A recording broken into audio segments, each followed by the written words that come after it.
In order to monitor drug dealers, several police officers opened a fried chicken restaurant. They prepared a large amount of ingredients to make fried chicken. The fried chicken they made tasted awful. It was either too salty or too bland. But when they tasted one specific batch, they were shocked by how delicious it was. Soon, their first customers arrived. They were two social media influencers. After tasting the chicken, they loved it and praised it online. They posted about the chicken on the internet. Unexpectedly, the fried chicken restaurant became popular. The store, which was close to shutting down, turned into a well-known food spot thanks to the team's efforts. The cash drawer filled up with more and more money. The captain was also very happy.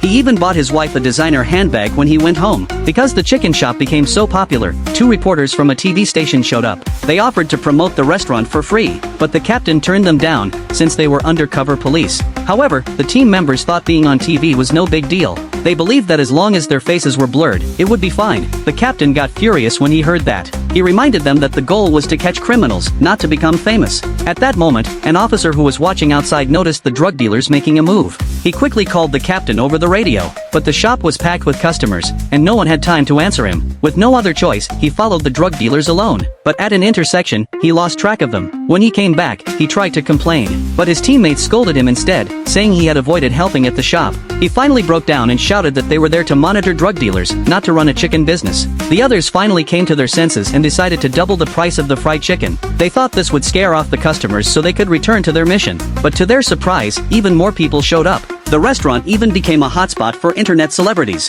Helpless, they limited the number of chickens sold each day. Finally, no more customers came.